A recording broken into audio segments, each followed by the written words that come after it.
Hello बच्चों, चलिए प्रश्न को पढ़ते हैं और समझते हैं। बिंदु -1, 0 से होकर जाने वाली और रेखा x प्लस 5y बराबर 4 पर लंब रेखा का समीकरण ज्ञात कीजिए।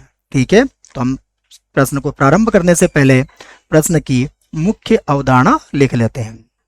मुख्य अवधारणा में हम वह लिखेंगे जिसकी सहायता से प्रश्न को हल करेंगे। ठीक है, तो ये हो गई हमारी मुख्य अवधारणा। इसमें हम दो बातें लिखेंगे। पहली कि अगर रेखाएं लंबवत हैं, लंबवत की शर्त, तो लंबवत की शर्त होती है बच्चों m1 m2 बराबर -1। ये लंबवत होने की शर्त होती है अगर दो रेखाएं लंबवत हैं तो।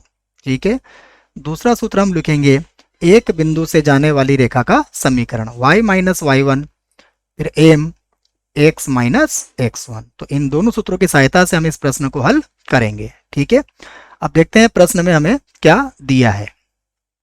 तो दिया है में देखिए हमें एक बिंदु और एक रेखा दी है, तो पहले हम रेखा लिख लेते हैं। तो रेखा क्या है हमारे पास, x प्लस 5y बराबर 4। ये हमारे पास एक रेखा हो गई। ठीक है बच्चों, तो यहां से हम क्या करेंगे, इसकी प्रवणता निकालेंगे।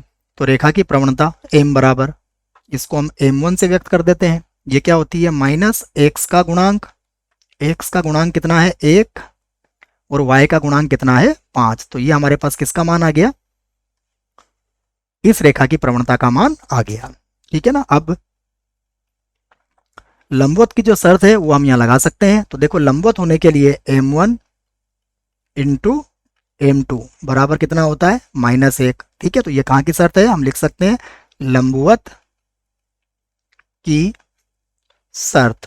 ठीक है बच्चों, तो लंबवत की शर्त हो गई हमारे पास m1 इंटू m2 बराबर -1। अब देखो m1 कितना है हमारे पास -1/5 इंटू m2 बराबर -1। तो देखो माइनस से माइनस तो आपका कट जाएगा, तो m2 का मान कितना आ जाएगा हमारे पास, ये आ जाएगा 5। ठीक है बच्चों, तो m2 का मान आ चुका है और बिंदु हमें दिया हुआ है -1, 0। तो हम लिख सकते हैं बिंदु जो कि हमें दिया हुआ है -1, 0 तथा प्रवणता कितनी है हमारे पास, देखो प्रवणता हमारे पास आई है बच्चों 5।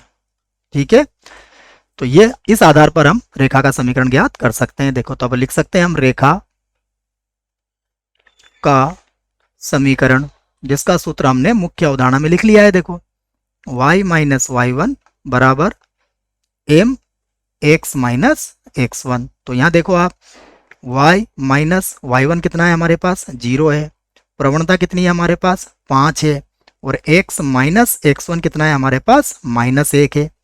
तो ये हो गया y बराबर, यहाँ देखो 5 से गुणा कर दो इसको, तो ये हो जाएगा 5x और ये बन जाएगा प्लस का 5। ठीक है, तो y को आप बराबर किधर ला सकते हो, तो ये हो गया 5x माइनस y और प्लस 5 भी आप लिख सकते हो। ठीक है ना, तो इसको आप +5 कर लो।